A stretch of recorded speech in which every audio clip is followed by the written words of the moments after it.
tim Cimat punya cerita dengan judul Ketika Jin Penunggu Pohon Terusik.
Cerita ini dikirimkan oleh Ramli.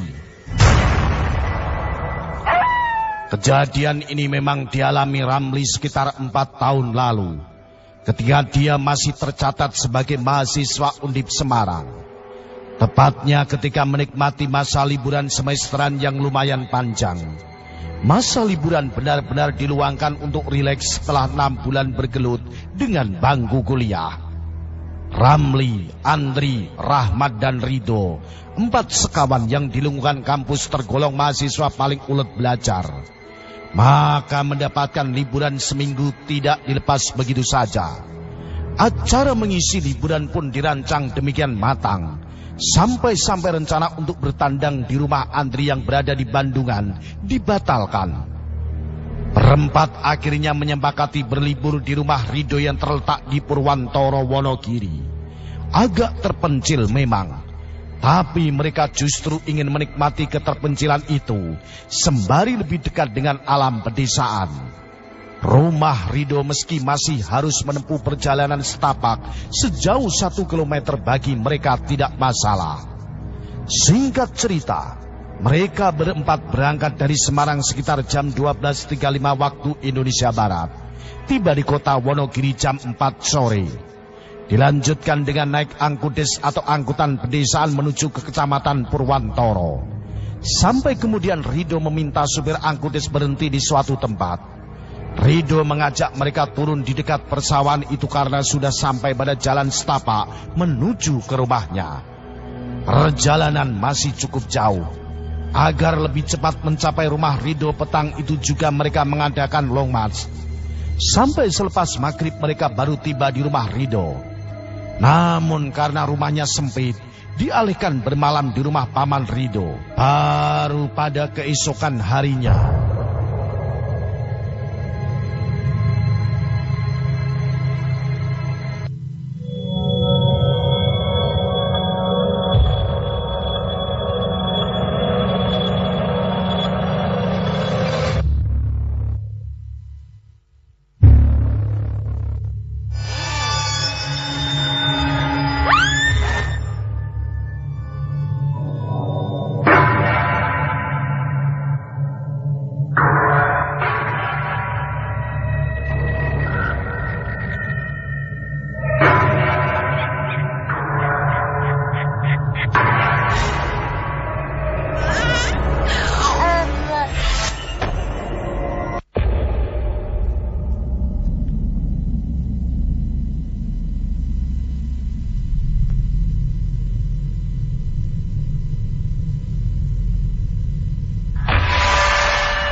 Setelah bangun pagi, Ramli pandangan terpaku pada sebuah pondok kosong yang dinding-dindingnya terbuat dari kayu.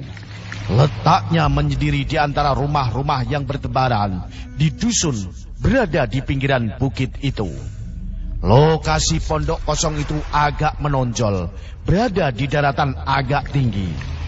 Ketika Ramli menawarkan teman-temannya untuk menginap di pondok kosong itu, mereka tidak keberatan. Pasalnya pada malam liburan keempat sekawan ini sering meluangkan waktu main gitar dan menyanyi-nyanyi sambil membakar jagung. Terserah. Monggo kalau kalian mau tinggal di rumah kosong itu. Rumah itu punya Paman kok. Dulu ditempati pekerja kebun Paman, tapi terus pindah karena gak kerasan, ujar Paman Rido. Pondok kosong itu lumayan luas dengan 2 buah kamar dan dapur yang masih tradisional. Mereka terus bercanda tawa dan merencanakan saat berkegiatan buat besok, termasuk pergi ke kali alami yang mengalir dari atas bukit.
Sampai malam tiba, setelah selesai menghabiskan makan malam jagung bakar, mereka berkumpul di ruang tengah dan santai-santai sambil bermain gitar.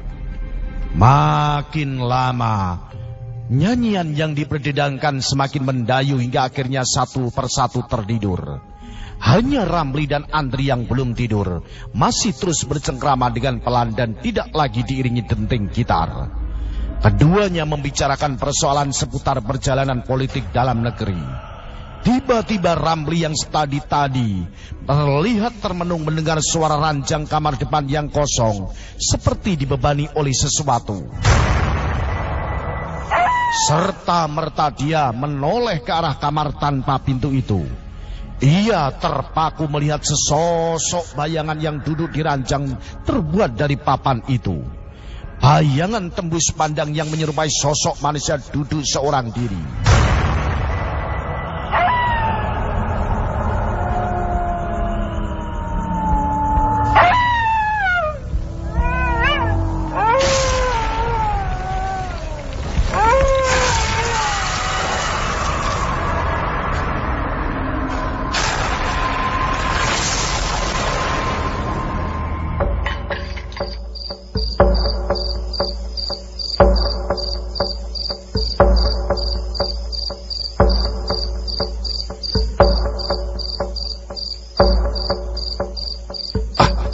Apa benar malam-malam begini ada orang masuk di pondok ini? Pikir Ramli. Nafas yang dihembusnya tiba-tiba seperti tercekik, mendapati sesosok itu melihat ke arahnya. Bayangan itu lalu bergerak turun disertai dengan suara pijakan, seperti benda berat pada lantai yang terbuat dari papan.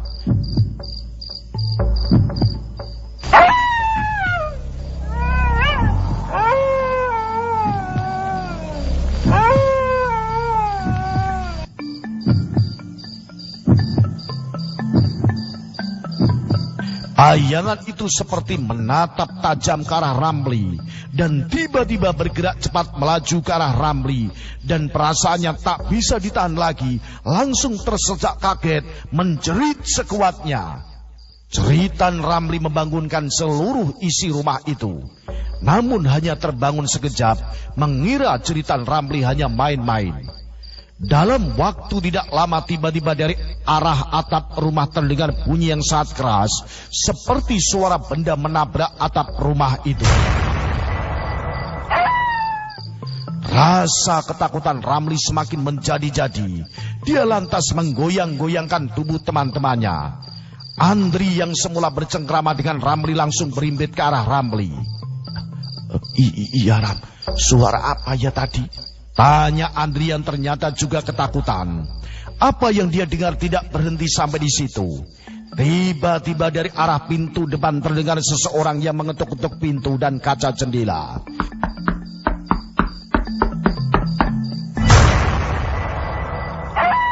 Suara ketukan itu terdengar bebarengan. Aneh. Suara itu dalam waktu sekejap sudah berpindah ke arah dapur bawah lantai. Ridho dan Rahmat yang tidur langsung terbangun. Langsung respek dengan apa yang terjadi dalam rumah kosong itu. Mereka langsung berhimpit dan berdoa bersama-sama. Suasana malam menjadi hening, mendadak serangga malam tidak lagi terdengar.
Baru kemudian mereka bisa melanjutkan tidur dengan tenang.